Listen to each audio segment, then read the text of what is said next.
Welcome to IFERP, a forum where innovations and research interest could be supported and developed, prioritizing our mutual interest. In this video, we want you to dive into our world, giving yourself a clear insight into IFERP. But first, who are we and what do we do? Institute for Engineering Research and Publication, IFERP for short, is one of the world's largest non-profitable professional associations operating under the Techno-Elite Research and Development Association, TRADA, meant for research and development in the field of engineering, science and technology. We are one of the largest professional bodies for engineering professionals in India and across the globe, established in 2014. We extend to every part of the globe, with more than 28,000 professional members and 34,000 student members. Our growing membership at IFERP has led to an increase in members from Europe, Asia, Australia, Africa and the USA, fostering networking opportunities that strengthen ties within and across countries and technical communities. The mission of IFERP is to connect professionals at an integrated platform for growth to divert knowledge and skills towards the sustainable application of professional education and more. And our vision of digitalizing innovation processes through our professional networking services and more has pushed us forward to our achievements today. With our mission to make our academic services reach the top and grassroots level of institutions, we are funding colleges to organize conferences and scientific events, enabling researchers incubated at different areas of our country to directly contribute towards the transformation of India. IFERP simply connects engineers, exchange global innovation, and acts as a bridge between researchers and academics by organizing international conferences, world conferences, faculty development programs, webinars, seminars, providing membership, and more. Some of our conferences include WCASET Malaysia, WCASET Jakarta, ICAS ETAM APU Malaysia, and many more. We've also organised scientific events in association with renowned universities done in the past, with over 28,593 journal publication services, creating opportunities to get your research paper published in high impact factor journals such as Scopus Indexed, Web of Science, Google Scholar Index journals, ESCI, UGC approved, L Compandax, ISI, Shimago Index journals, and many more. To make our operations smoother and more perfect, we have been supported by our associated organisation, Association of Cloud Technologists, Global Association of Nanotechnology, International Association for Big Data Analysts, International Association for IoT, International Wireless Network Association, and World Association for Structural Engineers. We have also worked alongside several clients and partners both nationally and internationally like University Malaysia Sabah, APU Malaysia, UNJ Jakarta, MD University Thailand, Ajman University Dubai, PUP Philippines, IIUM Malaysia, ISU Philippines, FCPC Philippines, WCC Philippines SRM University, Galgotia University, Amity University, and much more government and private organisations in different countries. At IFERP, we believe that there's always a better way to treat professionals, and that is what we do. If you would like to see more or go deeper on IFERP, you can visit our website at www.iferp.in.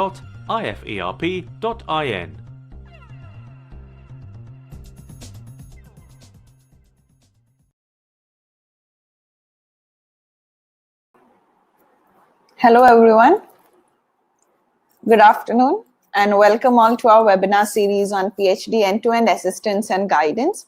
And today we have reached session 5, and today we'll be discussing on how to write your PhD thesis, an introduction to the fundamentals including editing and proofreading. And today we are being joined here by Dr. Fatima Suslawati Muhammad from Malaysia. Ma'am, are you online?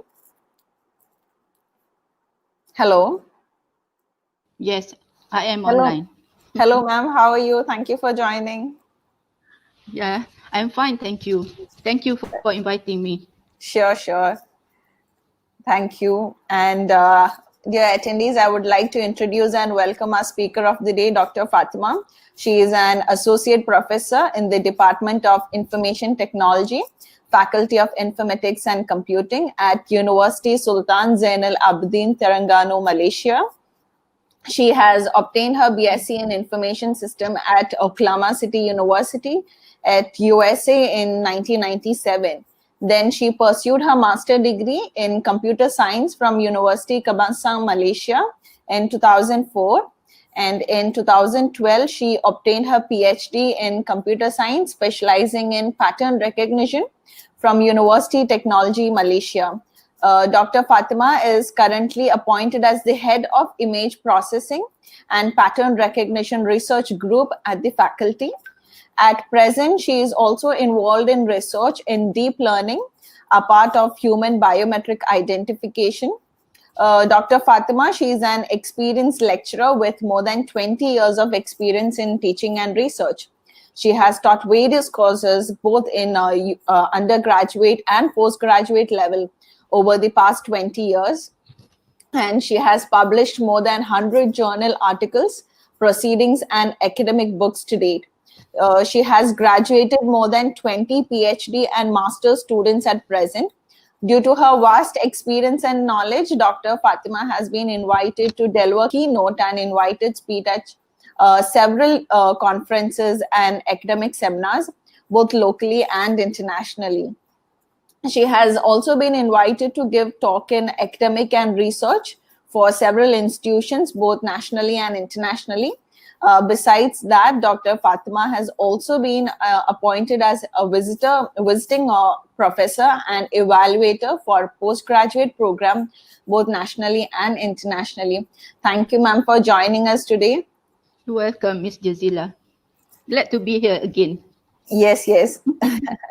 Thank you. And attendees who have joined us on live webinar as well as in YouTube, thank you for joining us today and welcome all.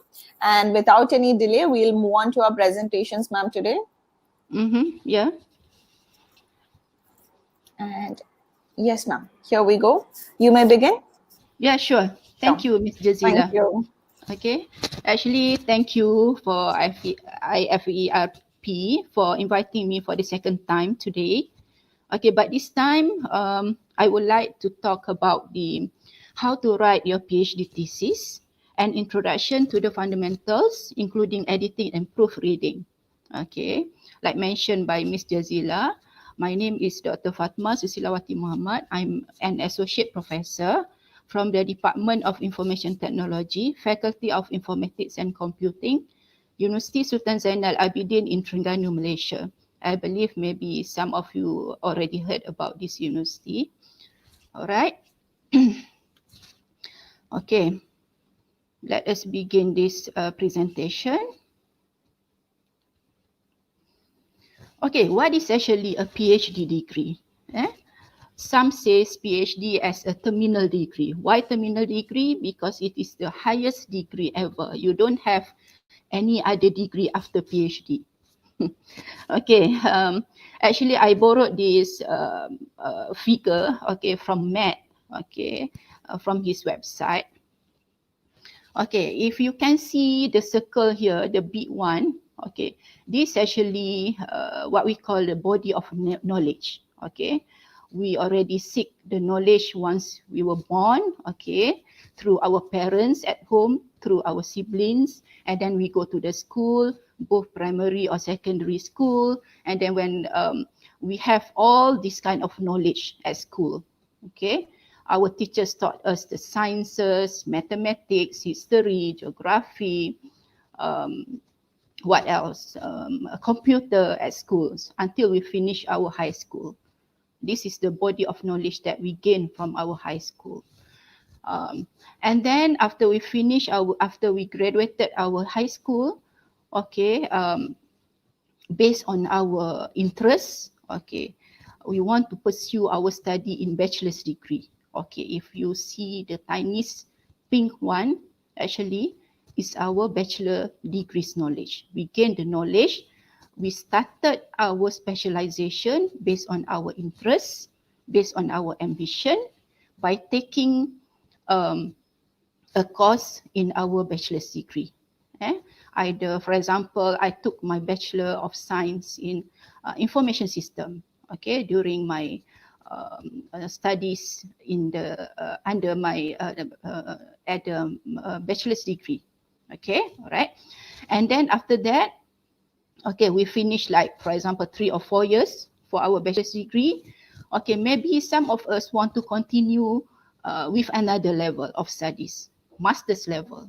So another, the larger circle, okay, from the outer of the pink one is our master's knowledge. Okay, so we take our master's degree here, and what we do is, okay, we narrow down our specialization. For example, from the computer science, I might narrow down into taking like computer security, for example.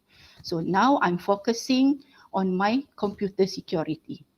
Computer security is a subset of computer science field of studies. Okay, so I gain my body of knowledge in my master's degree. Okay, until I get my master's degree, until I reach at the beginning of the arrow here.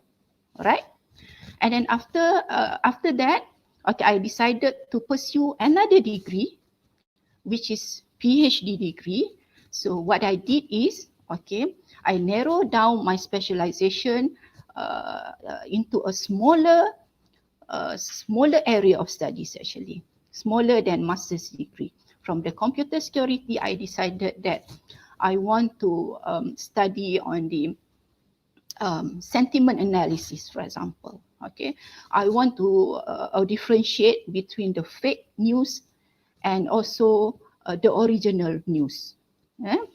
Okay, so that's what I did in my PhD degree. So I started with my literature study because PhD is actually an independent study. Independent study means that you do most of your work yourself.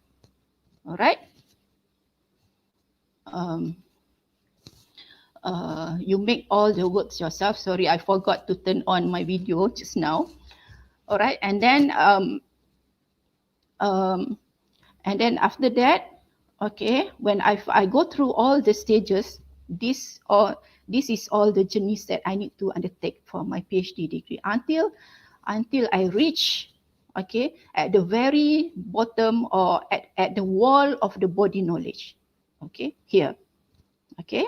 So meaning that I studied, I read, I write, I publish everything concerning the sentiment analysis, just to differentiate between the which one is the original news, which one are the fake news, especially on the social media medium or platform. All right. So I studied about how many years that I take. For example, 4 or 5 years. That's the normal duration of studies for PhD. Okay, like me myself, I was lucky. I only took about less than 3 years to finish my PhD studies. All right. And then what I did, until I finished all the stages, I reached to this, the wall, surpass the wall here, just a tiny bit. Okay, surpass the wall of the body of knowledge. So now I have completed my PhD study. I obtained my PhD degree, and now I am officially called a doctor, an academic doctor. All right. So this is, if some of you are wondering, what does how can we differ between PhD degree and also master's degree? All right. I hope you get some ideas now. Okay, what is the difference between master's and PhD degree? Okay, now, okay, this is the table of content of my today's talk. Okay, first of all, I would like to introduce you about what is the thesis writing, what is the thesis actually, some introduction of the thesis, tips of thesis writing, and then how to format your thesis, how to organize your thesis, and then like we all know, a thesis should begin with a good title. So we will see what is a title, how we want to have a good title, what element, what components must be there in order to have a good title. All right, then abstract. Okay, like we all know, abstract is the summarize for our whole thesis. Then we go to table of content. Okay, example like what we have right now is actually a table of content. In our thesis also, we should have the table of content. Why? To make sure that we won't miss anything important, so that our thesis is more organized and more manageable, right? And then after that, right after the table of content, we have our introduction chapter, which is chapter 1. Okay, introduction chapter is we introduce all the readers, especially our examiners. Okay, what is this thesis all about? All right. Then we go on to chapter 3, which contain the literature review. Literature review, or in short LR, actually is the current studies that other researchers are doing in our field of studies, in our research area. All right, then we go to chapter 3, which contain the research methodology. And this is all design and the steps and the phases, the processes of our thesis is located. All right. Then we move on to chapter 4, which is the implementation of the research design that we had in chapter 3. Later on, chapter 5, we discuss, we took some time to discuss and analyze the results which we implemented in chapter 4. And chapter 6 is the last chapter, which contains the conclusion and recommendation to wrap up for our overall thesis. And then after that, we must have the references. References is a must, because why? It's kind of like we should recognize, we must recognize others' work, okay, by acknowledge their work that we take, or that we put into our thesis. And then the appendix, if we have any appendix that we want to put at the very end of our thesis. And last but not least is the proofreading and also editing. How we do our proofreading, why we need to do the editing, and how to do it. All right, so this is all the content of today's talk. Okay, now I believe all of you can see, okay, this picture actually I took from George Champ from the website of the Stanford Daily. Okay, what is this picture all about? Okay, we can see like it is a hand drawing picture actually. Okay, we can see it's like a tunnel, a very dark tunnel, or a very dark cave, long tunnel, which is very dark. Okay, and when you started your PhD, okay, you begin from here. You can see a very dark tunnel, very long dark tunnel. But at the end of it, you can see a very tiny light, just like this. Okay, this tiny light is like a way out. Now you are currently inside this dark tunnel.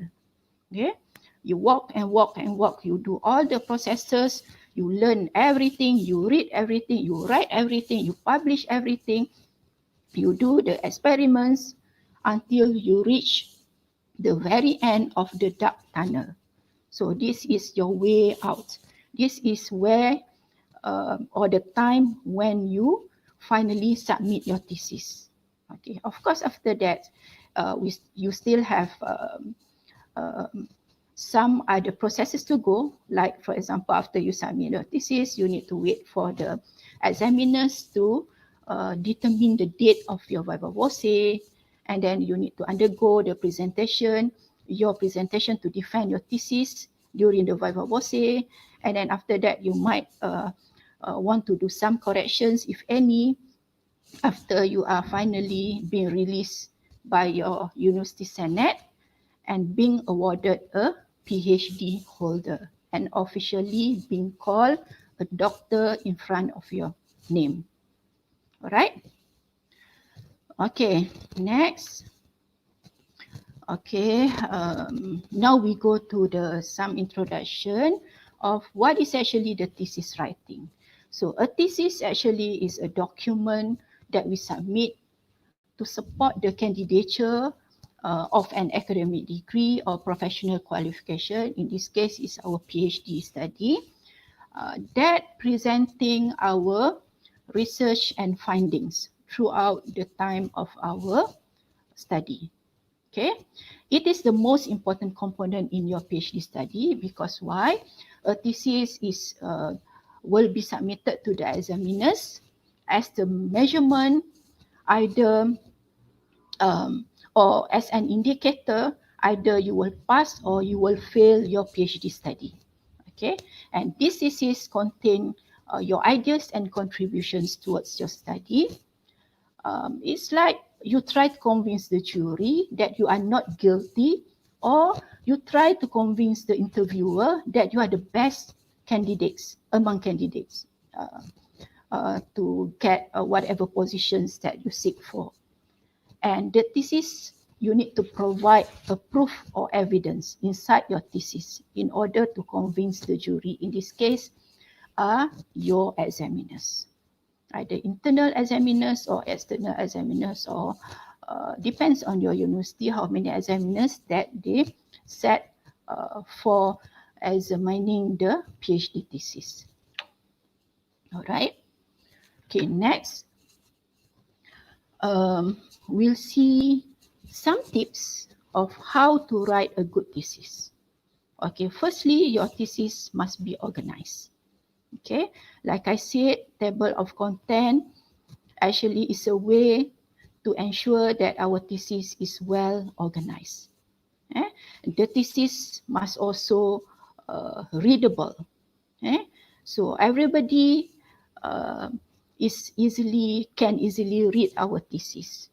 Understandable. Even the layman is able to read our thesis, is able to understand our thesis, not only our friends in the same area of study, or not even our examiners. But of course, you should make sure that the examiners are the most important people that you want to impress with your thesis.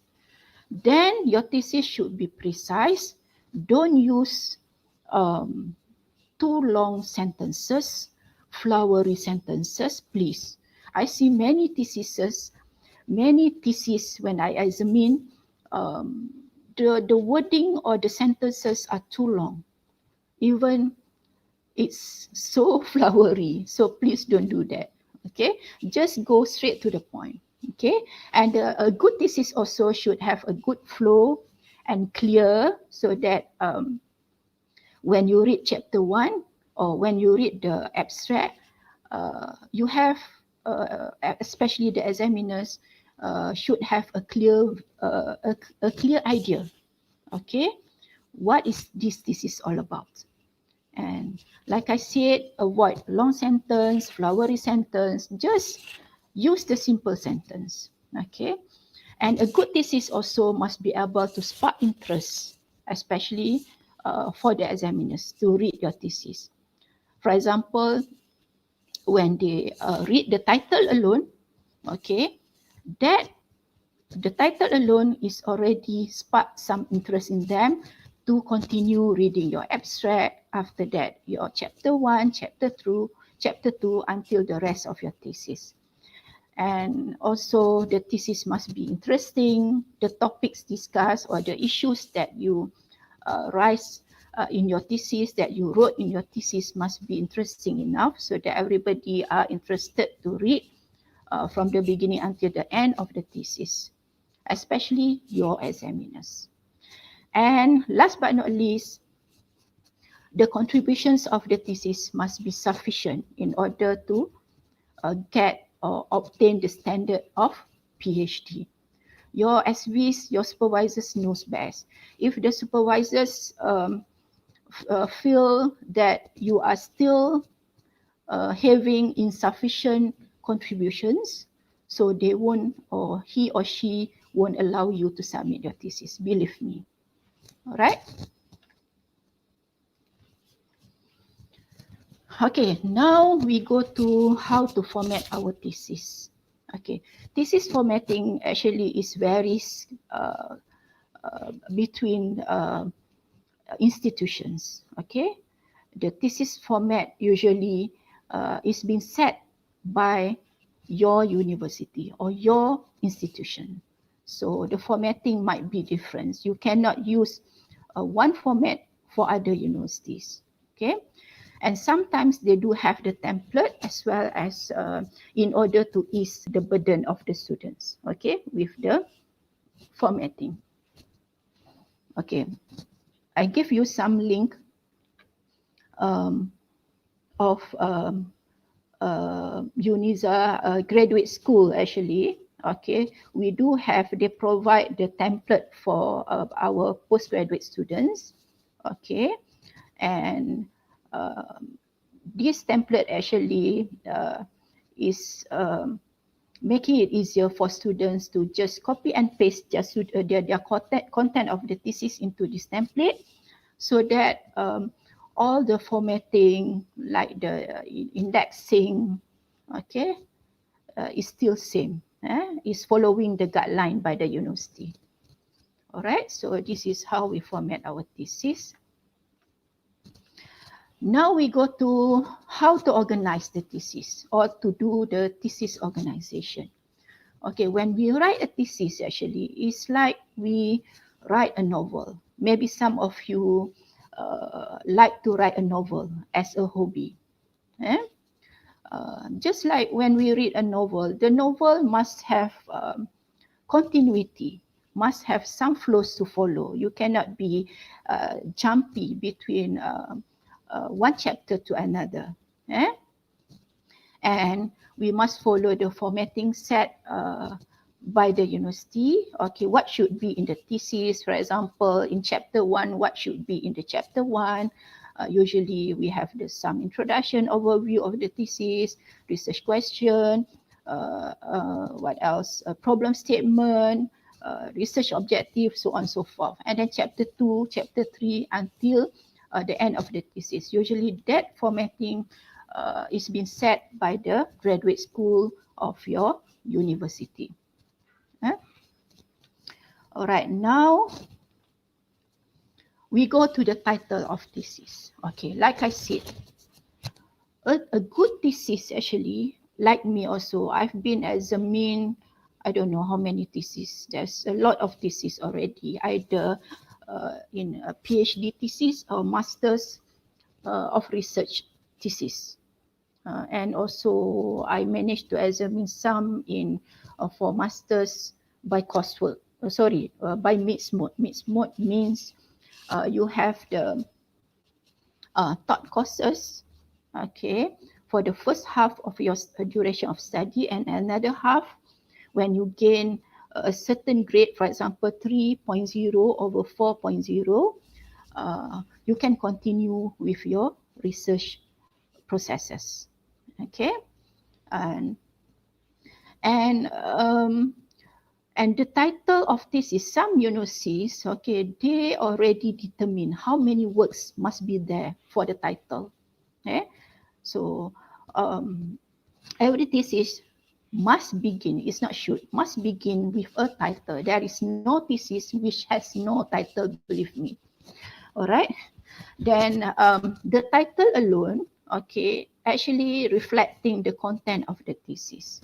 Okay, you're facing a big problem already if people do not understand what you're going to write, what you're going to do in your thesis, okay, by just reading your title. So there is some criteria, some components, some elements that should be there in a good title. All right. Okay, we'll see after this.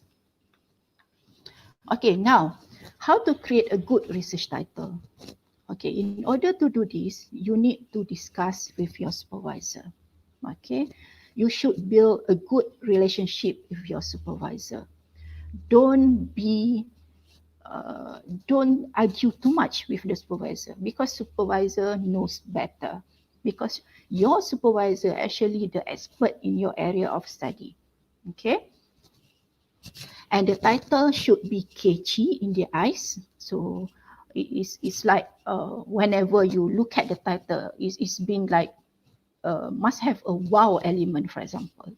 And also the title should be short and precise. Like I said, some university, they already determine how many words must be there, cannot exceed the how many words that they already set for the title of research. Okay, and the title should reflect a problem to be solved and solution. Whenever you look at or read a research title, a thesis title, you know already, oh, this thesis is trying to solve this kind of problem by proposing this kind of solution. For example, here, coronavirus disease detection via adding cross layers of convolutionary neural network. Okay, so what is the problem here? Okay, the problem is to detect the coronavirus disease, and the possible solution via adding the cross layers of CNN. Okay, as we all know, CNN is one algorithm inside the machine learning or the deep learning network, deep learning algorithm. All right. Okay, now we move on to the abstract. Okay, so what is the abstract all about? Okay, our abstract should provide us what is our what our thesis is all about. What is our thesis is going to tell the examiners? What is our thesis going to tell us? And why is it important? How it was conducted? Okay, how it was conducted, meaning relating to the methodology. Is it quantitative or qualitative process? How it is laid out. Okay, this one is relating to the how we organize the thesis. Okay, how we need to ensure that the thesis is good in terms of the flow. All right. Okay, now an abstract also is like a summary of your overall thesis. A summary, a very short summary actually. Okay, because it only contains only one paragraph, only one page. If our abstract is exceed then one page, is not a good abstract. Otherwise, if all the components inside there are there, but I believe that some of area of studies they do have a longer abstract for the thesis. Yeah, for us in computer science or in mathematics, usually our abstract is just within one page and only have one paragraph. Yeah? So a well-written abstract, they must serve multiple purposes.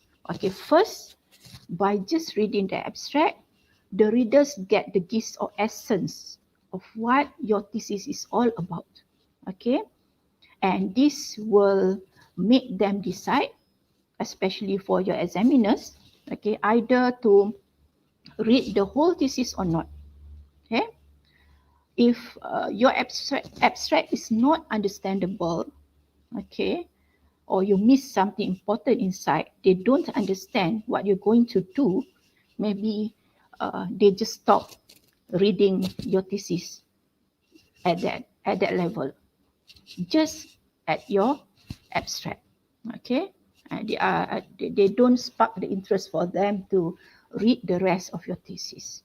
And the second one, an abstract also prepares the reader to follow the detailed information, your analysis, or any arguments that you make in your thesis. Okay, then it also helps the readers remember the key points from your thesis. Okay, that's why an abstract actually begin with a title, a research title, and then your abstract, which contains several important components inside, or we'll go to them after this.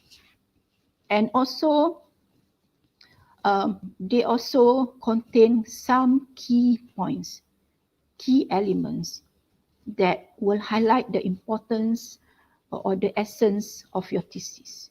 Okay, and an abstract also is just like a magnet to the thesis. If you have a good abstract, okay, it's like a magnet to pull your examiners to read the rest of the thesis. All right. Okay, now what should have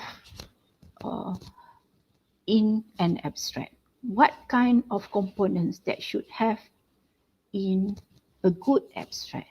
Okay, like I said, some universities, they already set a guideline for the abstract.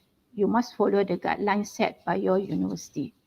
Okay, but generally, every abstract should have all of these components. Okay, firstly, they must have some introduction of what you're going to do, what you're going to study, or what you studied actually, because you already done everything. Okay, and then just introduce a little bit about the problem. What kind of problem to be solved? Okay, the purpose or aim of the research. Okay, and then after that, you should talk a little bit, just summarize the methodology that you use. Okay, and then the result. Okay, from all the results that you're experimenting, okay, this is the summary of the results that we got. Okay, for example, SVM is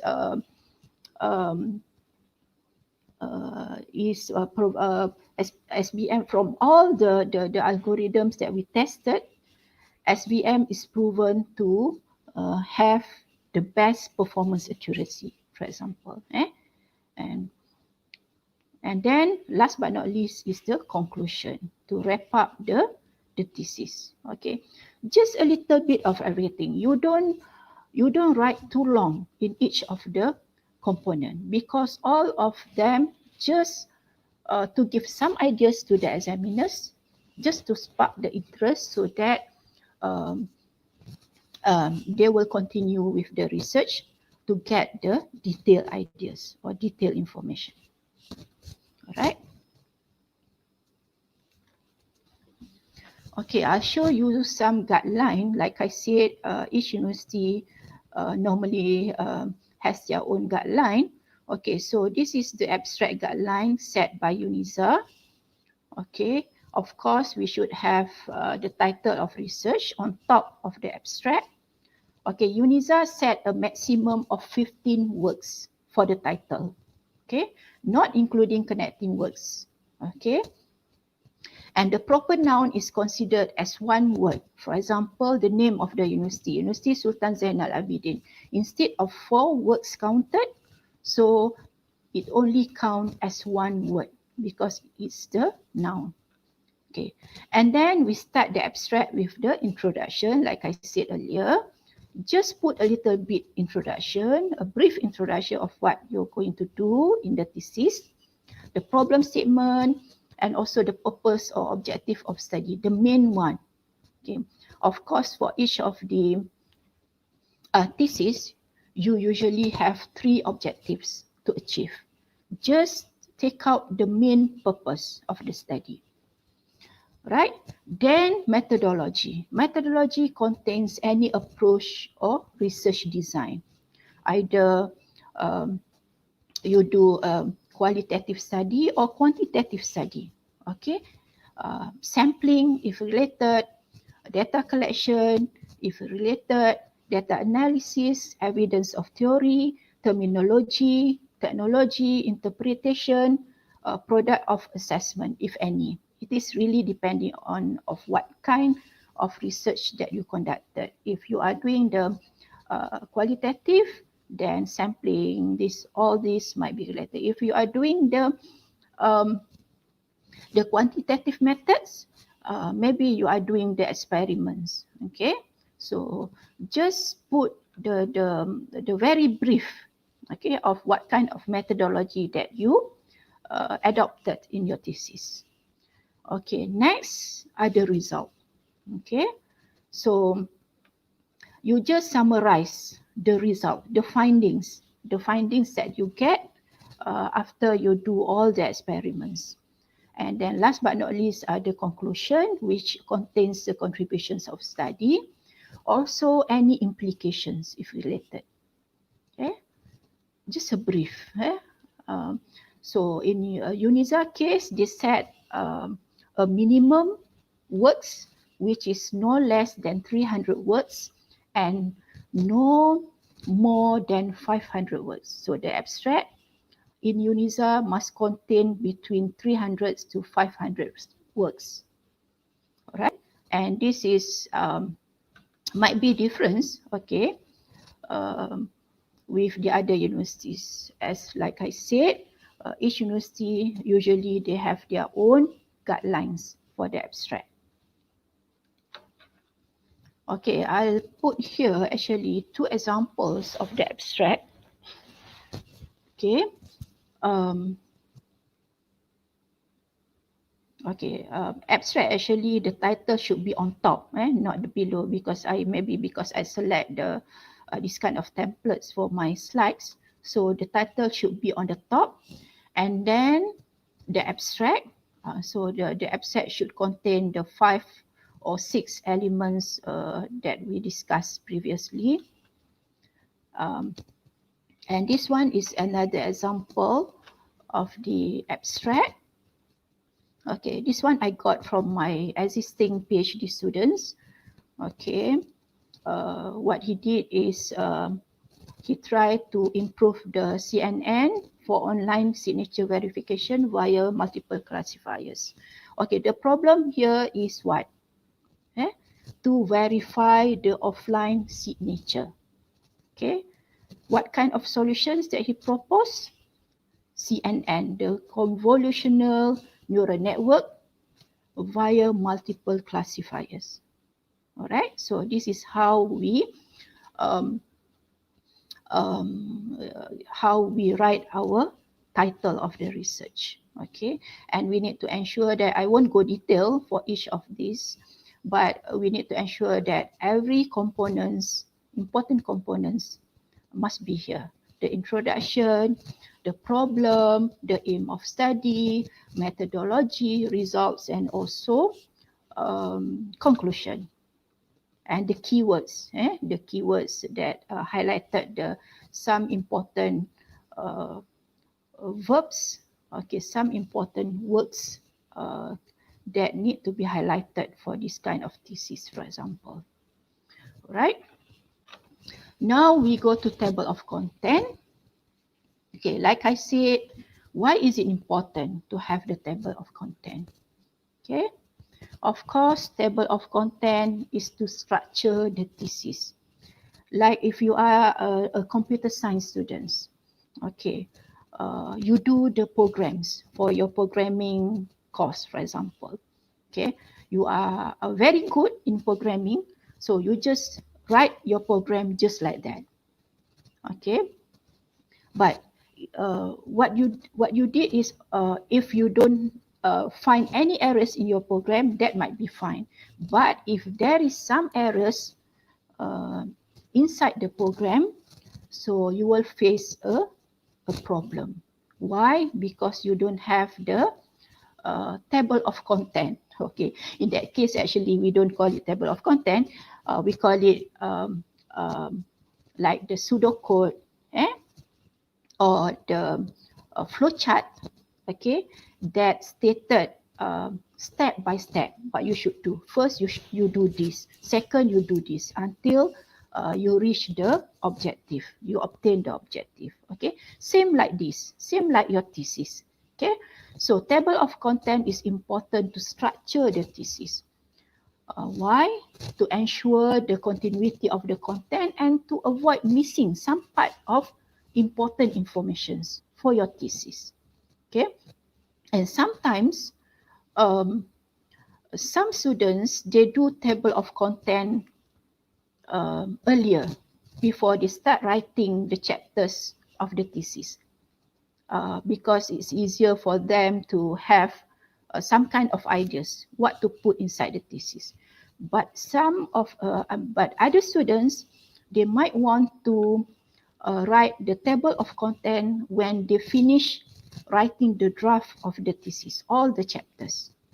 They reverse the writing. Okay, but whichever technique suits you, just go ahead. As long as you have the table of content, otherwise you might miss something important. You don't want to do that, believe me. All right. Now we go to the very first chapter in our thesis, which is introduction chapter. So it is the first chapter of your thesis and appears right after the table of content. This chapter is important because why? It gives the readers an essence of what you have in the previous or in the rest of the chapters of your thesis. So it's essential to draw the reader in with a strong beginning. So that's why you need to write carefully your chapter 1. You should include the topics and context of what does the reader need to know to understand the thesis. It's like that, like the overview of the thesis. Okay, that's why some people relate the introduction chapter as the research proposal. I believe all of you, when you begin this journey, this PhD journey, you should defend your thesis. Okay, you should defend your proposal usually in semester 2 or semester 3. So it's like your research proposal, chapter 1. All right. Okay, to have an effective introduction chapter, we should first establish the research territory by situating your research in a broader context. Just put on some scope of the thesis, so that the readers have general ideas, provide general statements, and also outline the importance, why we need to undergo with this topic, why we need to solve this problem. You should highlight it in your chapter 1. And also provide enough background information so that the reader can understand the context in which your research sits. Okay? Okay, the second one, just to establish and justify your niche, okay, by describing why your research is needed. Why is it important? You need to discuss the research gap. The gap, like I said, research gap we got from the LR, and then until we come up with the problem statement. Okay, so just discuss the gap that your research will fill, which the other researchers are still cannot solve. Okay, that will become the research gap, which will become our problem statement. Outline your research questions, if any, because not all the students have the research questions, but then research questions actually is questioning the problems that we have, and also to answer our objective, research objective. And also we should have just mention the problems that the study address. The problem statement should be in chapter 1. Okay. But how to come up with a problem chapter 1? For example, after you highlight the importance of the study and you compare, you come up with several studies made by the other researchers in your area of studies, and then later on, after you compare, you get the research gap. That will be your problem statement. And then the third one, explain the significance of your research by describing how you conducted the research. Okay, discuss the contributions of study. Okay, so the contributions of study is the outcomes of your research objective. All right, detail the central argument. What kind of arguments that you want to do? What kind of arguments that you want to solve, or some kind of problems or issues that you want to solve. Structure the discussion. Okay, either with any theories or concepts that you want to use. And just put down a little bit of what kind of methods that you might be employed. Even though some students, the methods, they don't put it in chapter 1. So just generally maybe, but the methods should be in detail in chapter 3, methodology. And also the studies limitations. What are the limitations? What are the scope? Layout of the thesis organizations should be mentioned also in chapter 1. Now, what is the contents actually? Must be there in introduction chapter. Okay, like I said, some universities might have their own requirement. Okay, how to do chapter 1. Okay, but generally, it might include overview of the research, some introductions of what you're going to do.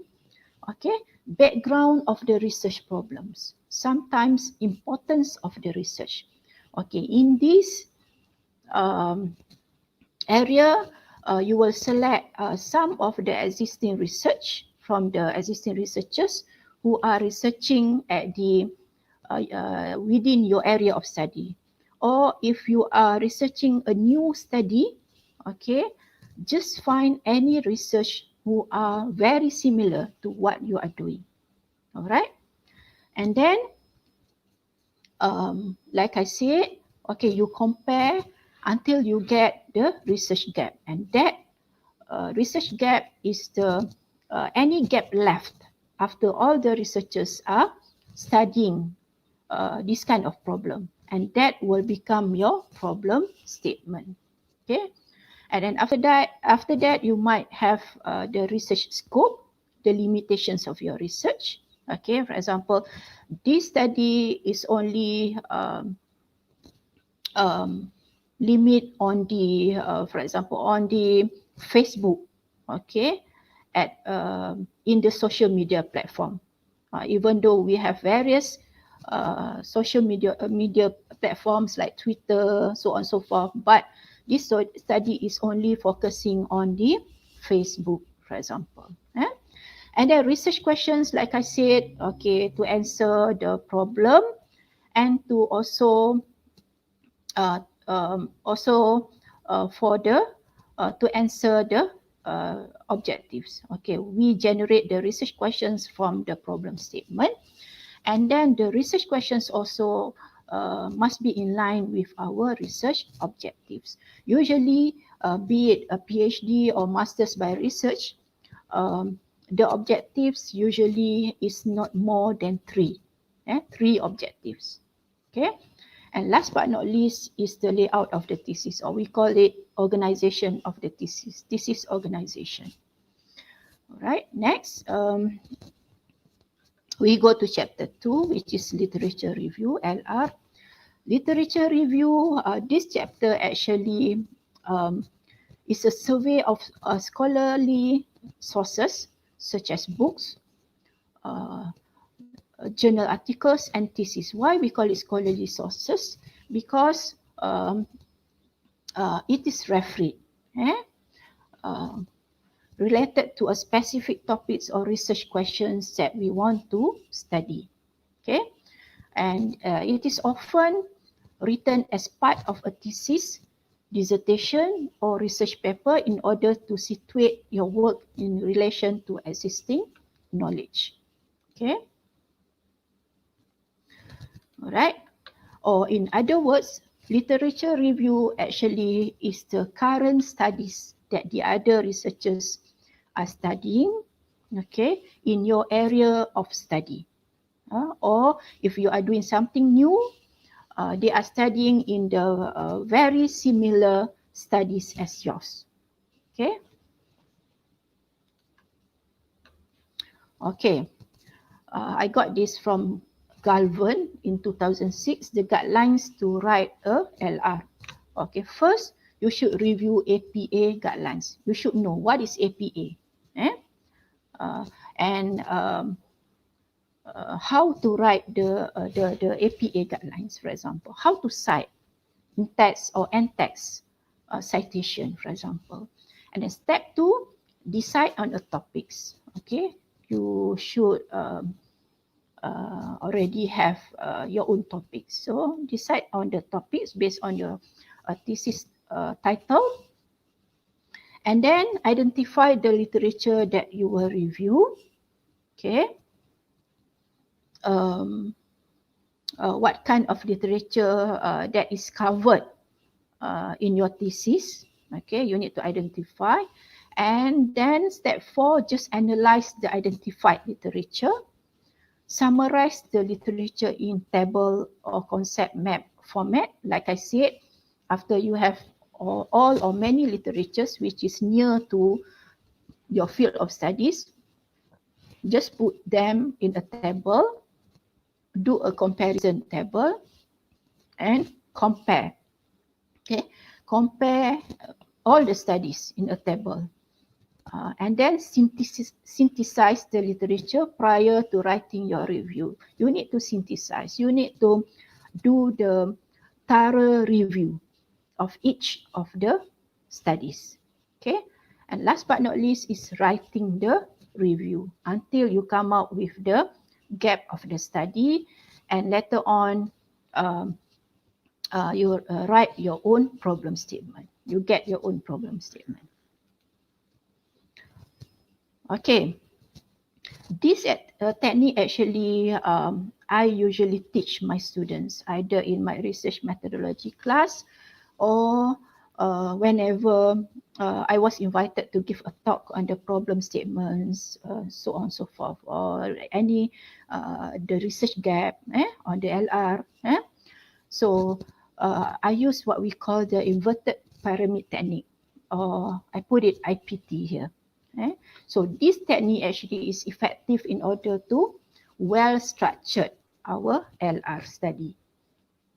Okay, because how it will narrow down the important point from the general point until the very smallest point, and it will focus on important point and also give ideas regarding the scope of study. Okay, so what is this technique? Okay, I'll show you after this. Okay, see, this is what I call the inverted pyramid technique. Okay, this is one example. For example, my area of specialization, computer science. Of course, I don't put computer science here because computer science is too broad. I just begin with face recognition. You need to identify the broad area of your research. Like here, I put face recognition. So I want to do my research on face recognition. But of course, face recognition, they have so many things to research on. For example, either on the algorithm, on the classifiers itself, on the facial texture, on the, for example, feature extraction, so on and so forth. So from the face recognition, I decided to study on the landmark detection to detect the facial texture. Okay. And then I narrow down into landmark detection, and from landmark detection is still too broad. So they have so many things, but what to study? Because PhD actually is the narrowing study. It's very narrow. So from the landmark detection, I decided to study on the classifier. Okay, but of course we have hundreds of classifiers out there. But not only just classifier, but the classifiers which are situated with the landmark detection inside for the face recognition. Okay, so I need to identify which classifiers. And then when I read the classifiers which are suitable for landmark detection for face recognition, I come up with SVM. Okay, from SVM, okay, so this is the narrowest study.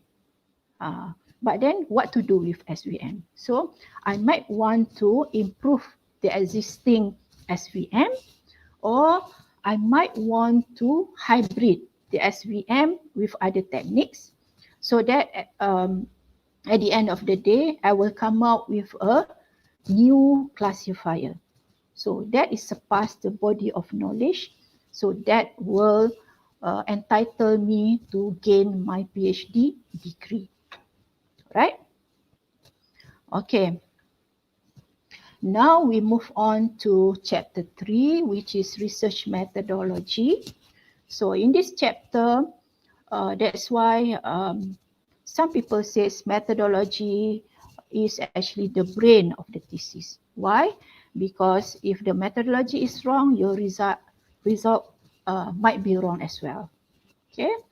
So this methodology describes the broad philosophical underpinning to your chosen research methods, including whether you are using qualitative methods or quantitative, or a mixture of both, and why. You need to explain why.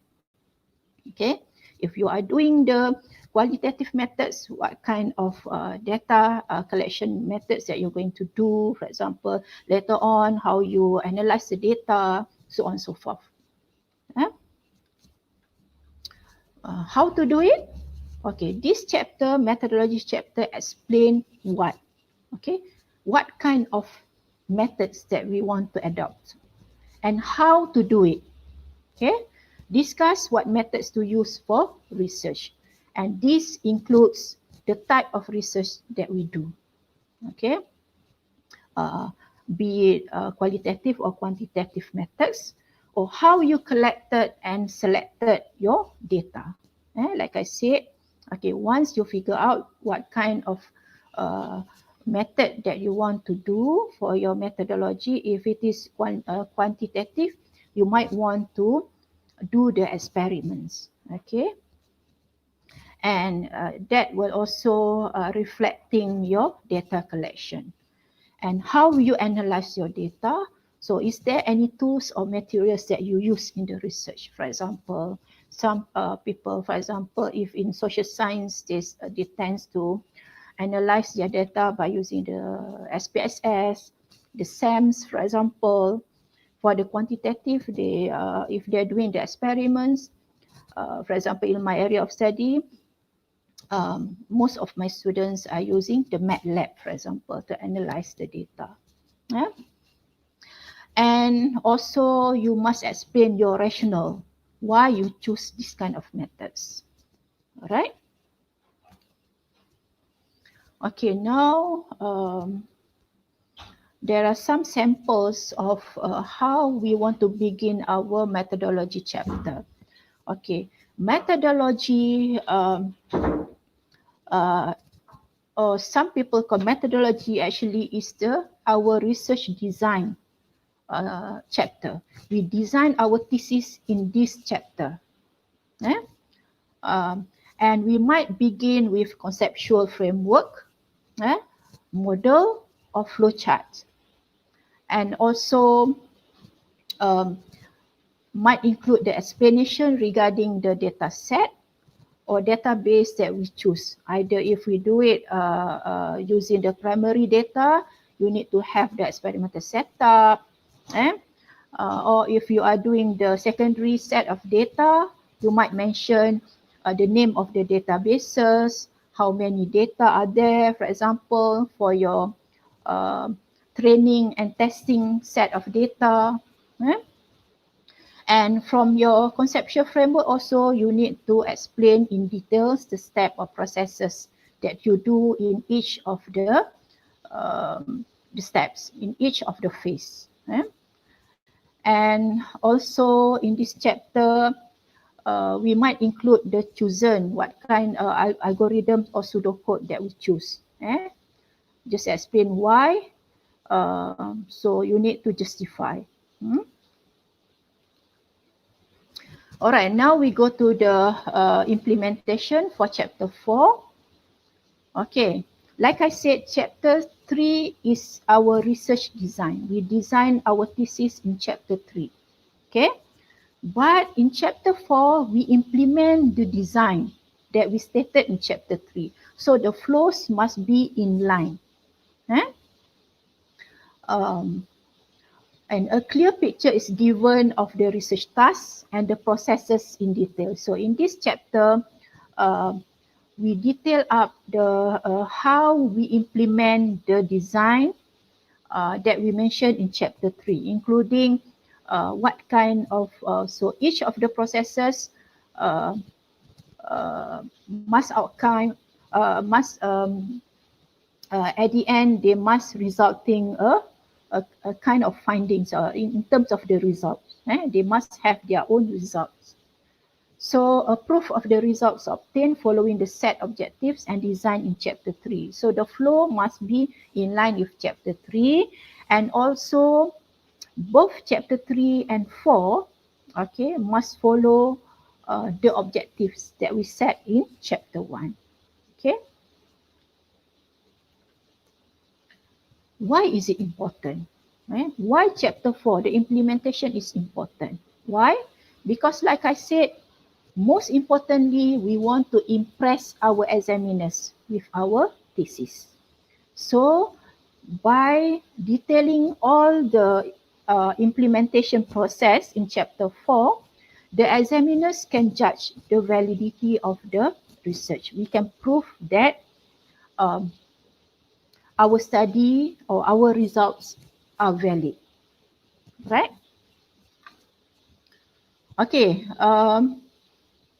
after that, okay, research design, chapter 3, implementation, and then chapter 5, we go to the discussion and analysis.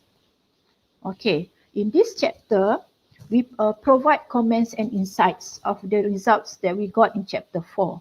Okay, we interpret the results and support the conclusions by using the evidence that we got from experiments that we shown in chapter 4. And the significance of findings should be clearly described. Okay, and like I said, it must be in line with chapter 3, which contains the research design, and the implementation in chapter 4, which contains the results for each of the process mentioned in chapter 3. And in this chapter, you should synthesize the results in chapter 4. Okay, so you must relate the findings to similar studies, okay, the existing studies, what you got, what they got, and then you compare. Either yours are way better compared to them, or if it is no better, then you should give your own justification. Okay, usually in this chapter, we start with a words like, it is confirmed that blah, blah, blah, or the study suggests that blah, blah, blah, or the study proved that blah, blah, blah. Okay, all right. And in this chapter also, we make our knowledge claims. We claims our knowledge. Okay, now we have this kind of contributions, which is novel, original, new to the body of knowledge in this area of study, right? So also we highlight the study's contributions to the body of knowledge, emphasize the originality, discuss and evaluate the conflicting results, if any. Why is it conflicting? Our result is not the same with the other researchers. Why it is not good in terms of performance accuracy compared to other researchers. So you discuss this and synthesis and try to evaluate your findings. Discuss unexpected findings. If there are some unexpected findings, you need to discuss why, justify, and also identify the weaknesses and limitations that you got. Okay, we got this kind of results because the data set that we experiment is we get the data from a primary source, for example. You try to get the COVID-19 data. Of course, it's confidential and it is limited. So justify that, okay, in your in this chapter, okay, and explain the implications of the findings, why they are important and how they are affecting your understanding of the research problems, and revisit the conceptual framework. Either is it useful or not, or you might want to redo the framework. Okay, next is chapter 6, which contain the conclusion and also the recommendation. Okay, like I said, thesis organizations or thesis formatting is being set by your university. So just follow the guideline of your university. Okay, chapter 6 actually is the wrap-up chapter for your thesis. It's the final chapter. It allows you to discuss or to have final says in the issues discussed in the thesis. And in this chapter also, you must highlight the contributions of the study that you got. It is very important because why? Your contributions of the study will determine either you insert the research objectives and also solve the problem statement that you mentioned earlier. Okay, the objective met. Okay, these all the questions that because you need to answer in this chapter, because whenever you mention, okay, these contributions is coming from objective number 1. For example, contribution number 1 is coming from objective number 1. Okay, you need to explain, okay, why you say it is the objective number 1 is already met. Okay, and might include limitations of study and future work. Okay, just remind the audience or your examiners again, okay, this study is only focusing on, for example, on the Facebook as the medium of social media. Okay, why? Because you don't want to face problem during your viva voce. So that you need to ensure that the examiners are reminded, even though you already state this in your chapter 1. And also in this last chapter, you might include the future work. Why the future work is important? Because since you have the limitation of study, of course, not many things you are covered. You covered in this thesis. So the future work is important, especially for the others or other students who might wish to continue your work later on. Or of course for you, because you already done your terminal degree, PhD, they might not have any other degree for you unless you do the postdoc. So just let the ideas of your future works being given freely to the other researchers, I hope. All right. And next we go to the references. Okay, in academic, a reference is a piece of information provided in a footnote or bibliography of a written work, such as a thesis, book, article, essay, report, oration, or any other text type specifying the written work of another person used in the creation of that text. Or in other words, we can say reference is like an acknowledgement of other people's words or works in the same or similar area of study. So we need to acknowledge. There are some unethical researchers who claim the others' work, the others' result as their own. So it is so not ethical to do. Okay, please. Just acknowledge other people's work. Unless all the work or all the results that you got coming from your own experiments. Okay, for the references, okay, we have what we call the reference in either in text reference. In text reference means you cite somebody else words, okay, inside the chapters or inside your thesis, or end text reference means you refer or you cite other people's work and you put it at the very end of your thesis after chapter 6, after the final chapter in your thesis. Okay, there are several styles of the citation. Okay, the first one is APA, which is the most popular one, I guess.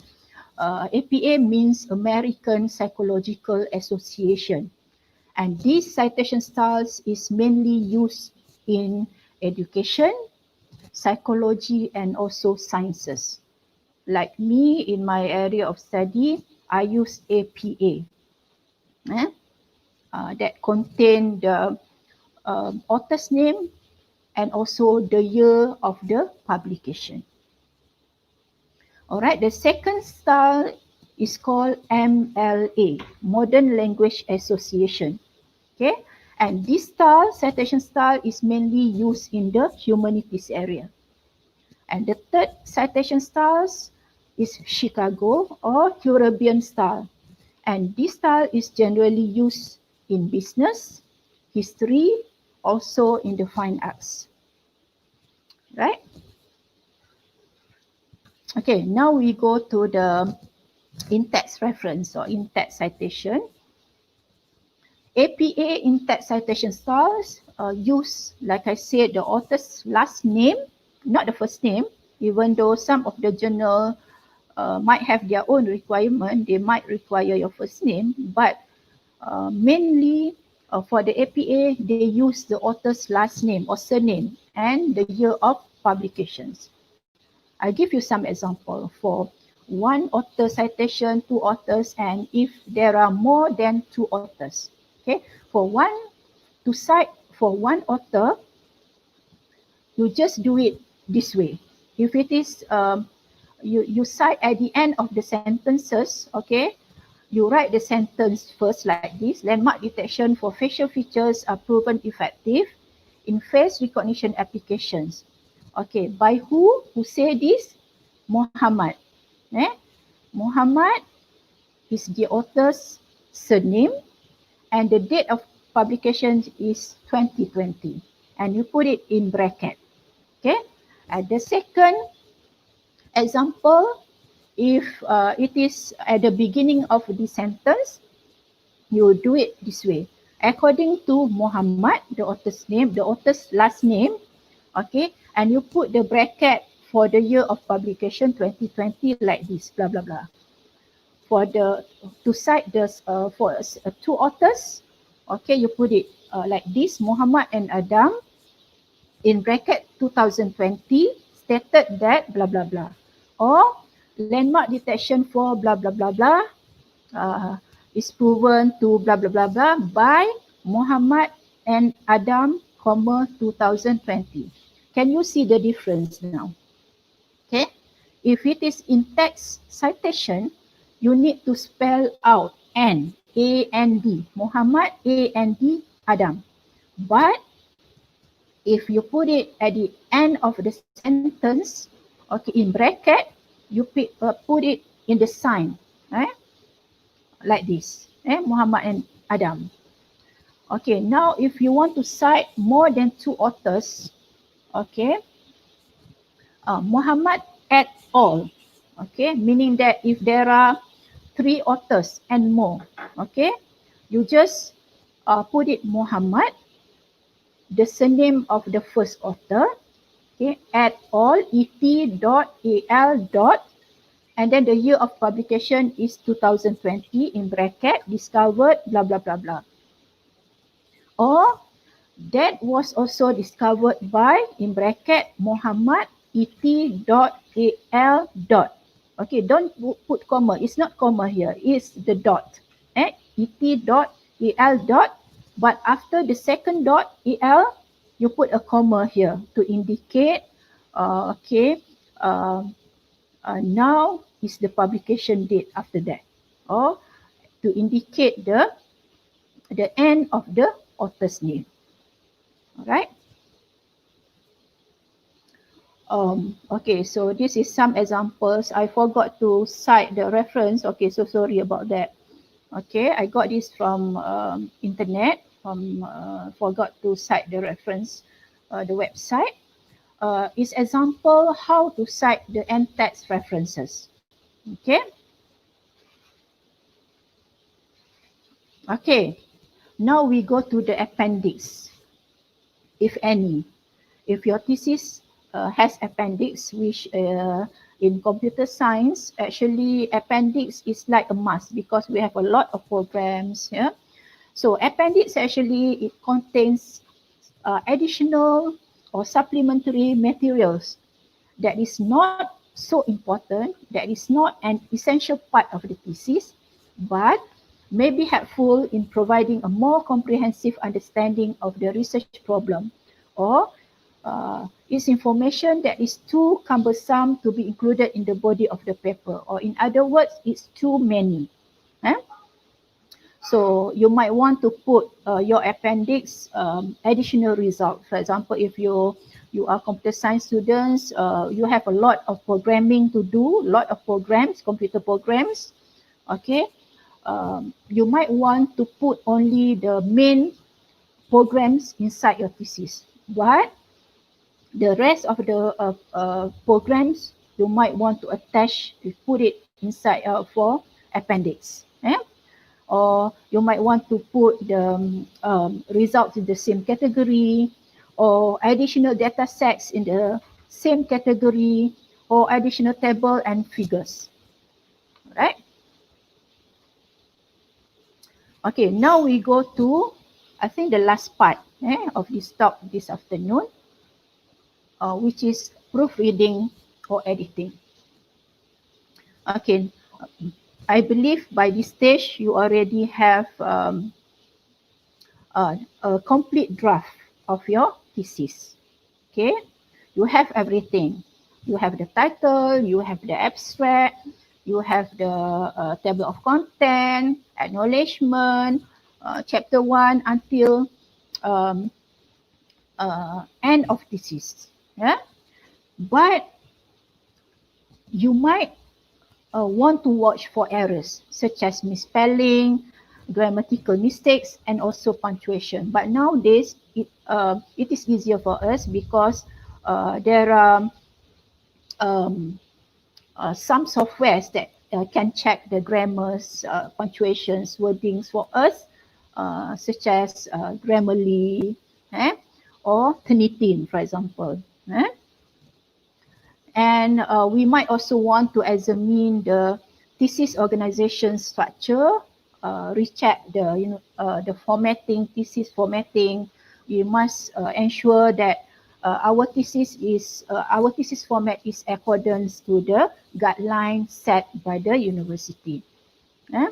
So also we might want to look over each paragraph to see if every details is essential to your writing or not. Okay. But believe me, this is so very important. Firstly, editing, proofread. You need to ensure that it is your thesis format must be in accordance to the requirement of the university. And the proofreading,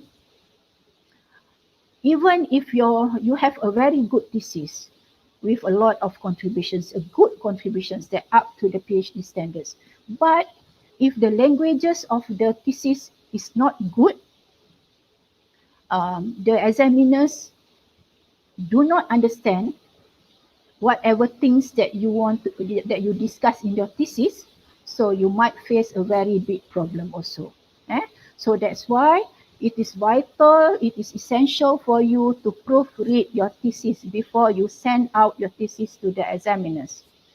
Okay, find the professional proofreaders. Don't just ask your friends who are doing English course to proofread your thesis. Believe me, it's not sufficient. You need to send out your thesis to the professional proofreader who are good as a proofreader in English. At the same time, is the professional in your area of study. It's the same. For example, I'm sending out my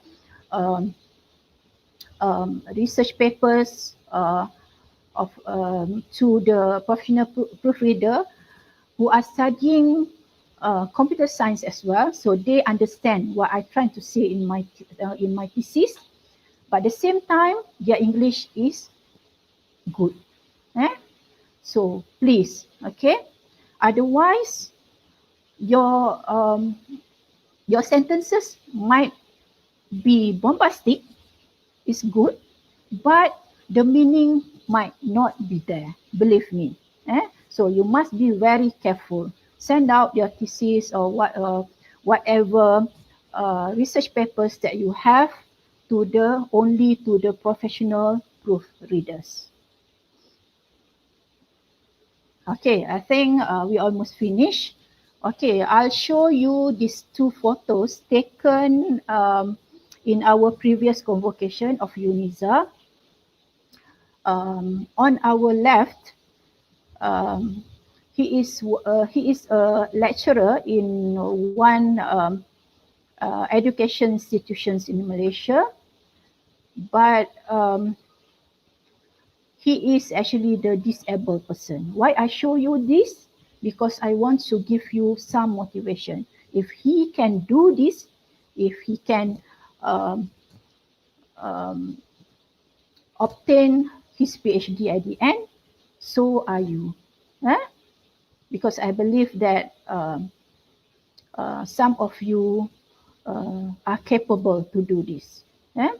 On our right is a lady smiling on the convocation day.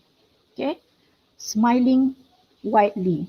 Because why? Maybe she studied her PhD for 5 or 6 years maybe, and at the end of the day, it's all and both of them are officially being called a doctor in front of their name, and this the doctor in front of the name is permanently stick with you until the day of your until the day you die. So that's the difference if you obtain the academic doctor. All right. So I hope that by showing you these photos, this will motivate you to study, to focus harder, be disciplined, focus harder.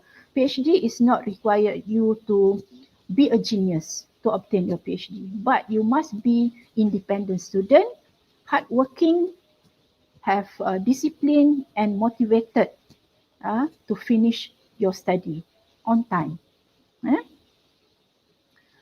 And then I think that's all for today. Now you're ready to celebrate. Hooray. Okay, with that, I thank you for listening. And if you have any questions to ask, please feel free to do so. Thank you. Yes, ma'am. Thank you so much. And it was very informative and very motivational, in fact. And I'm sure that will really encourage our PhD students pursuing PhD, as well as the students who are looking forward to a PhD soon. And we have some questions that have come up today. We'll quickly go through the questions, ma'am. All right. Okay. And our first question is, most times some researchers waste time moving from one method to another. How do we identify the best methodology for PhD research? Like I said, that's why the literature review is vital in our research. Okay.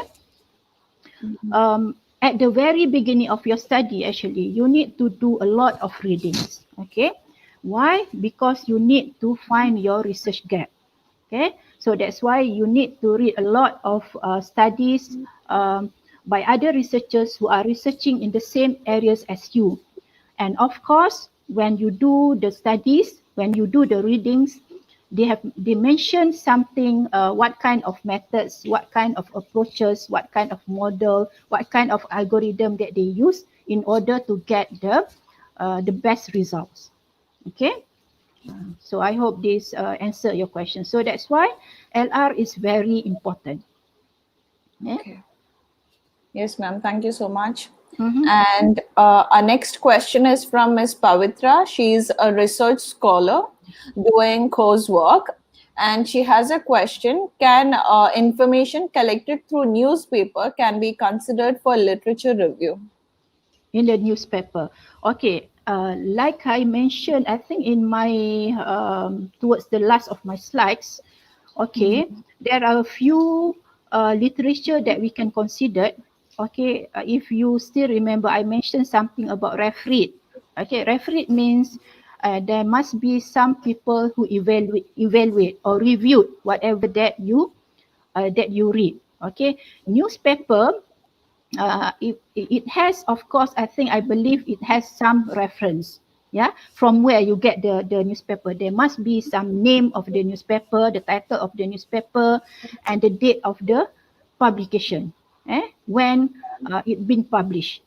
So to me, it's still considered as the refereed sources of the LR.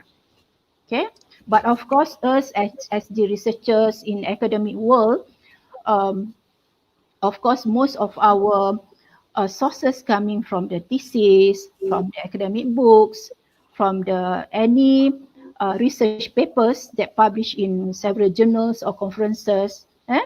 But still, if it is refereed, why not? Okay. Yes, ma'am. Thank you. And our next question is, what are the benefits of citing references? If people cite my work, what do I derive from it? What is the best reference style? Okay. Like I said, if you might want to refer back to my slides. Okay. Citations is like acknowledgement to other people's work. Okay. For example, if other people do cite our work, okay, so it means that our research is being read by other peoples. People who might, the existing researchers or the academics read our thesis. So our thesis or our research will spark some interest in them. So we should be very happy. Like me, I'll be very proud if people cite my works. All right? And ma'am, would you recommend any best reference style? Like I said, okay, I did mention in my slides. Okay, it is really depending on what area you're doing your research in. Okay, if you are in science, for example, APA styles is the most or widely used by the researchers nowadays. But I think I saw some of the researchers in social sciences also use APA styles. And also, it's also depending on what kind of journals. Some journals, they already stated, okay, this is the formatted. I want you to format your papers, okay. I want you to use the APA style for the reference. They already state that. So you must follow them in order for your papers to get published with them. All right? Yes, yes, Mm-hmm. exactly. And with this, we have a last question. And it goes as, how will other authors be recognized? For example, we said about Muhammad, giving an example. So what about the other three author, maybe not given any credit at that time, anytime this paper is cited? With this, many prefer to be the first author. So what is your advice for other authors?